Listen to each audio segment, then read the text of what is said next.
یو درې اعمال په قرآن او حدیث کې داسې راغلي دي چې هغه درې عملونو سره الله رب العالمین زموږ نه مصیبت دفع کوي. هغه مصیبت که موږ ته معلوم یو که نه معلوم، او دغه مصیبت که غټ یو که وړوکی، خو په دې درې اعمالو سره الله رب العالمین زموږ نه دفع کوي. اولنی عمل هغه دعا ده. کله چې موږ دعا غواړو نو د دعا په ذریعه باندې الله رب العالمین زموږ نه را روان مصیبت دفع کوي.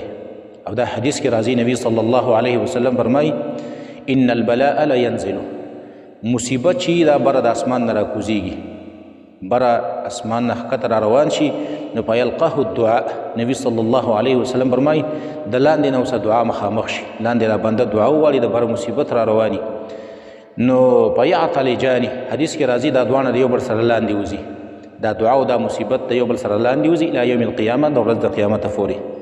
او یو بل حدیث کې اوس داسې الفاظ راځي چې دا دعا راولګېږي او دغه مصیبت ایستدفع کړي. یو موږ او تاسو چې کله دعا غواړو، دعا کې الحاح کو، تضرع کو الله ته چې الله رب العالمین موږ نه مصیبتونه دفع کړي. مصیبتونه چې دي الله رب العالمین د دعاګانو په برکت باندې او د دعاګانو په ذریعه باندې الله زموږ نه دفع کوي. هغه مصیبت که موږ او تاسو ته معلوم یو که نه معلوم.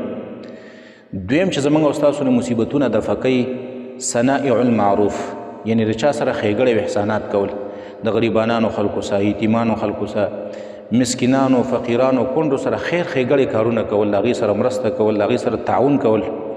دا هم په حدیث کې راځي، نبی صلی الله علیه وسلم فرمایي صنائع المعروف تقیم مسارع السوء، نبی صلی الله علیه وسلم فرمایي وایي ښېګړې کول د غریبانو خلکو سره، د محتاجو خلکو سره، بېوسه خلکو سره ښېګړه کول، د هغې سره احسان کول.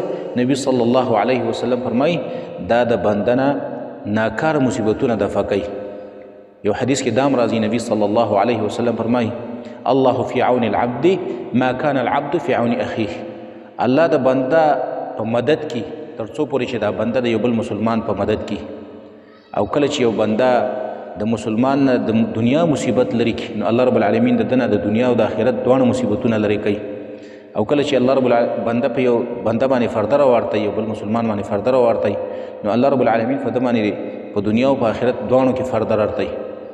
دریم عمل چې الله رب العالمین پې زموږ او ستاسو نه مصیبتونه دفع کوي هغه استغفار ویل، بار بار استغفار ویل، استغفر الله استغفر الله واتوب الیه.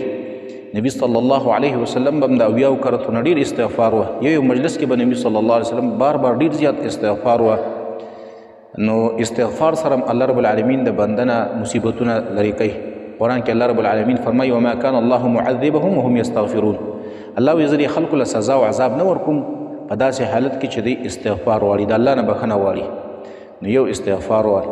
درې اعمال شولو چې په دې سره الله رب العالمین زموږ او ستاسو نه مصیبتونه لرې کوي. یو دعاګانې ډېرې کول، دارنګې دویم د خیر ښېګړې کارونه کول د بېوسه او د ناچارو خلکو سره، او دریم استغفار ویل.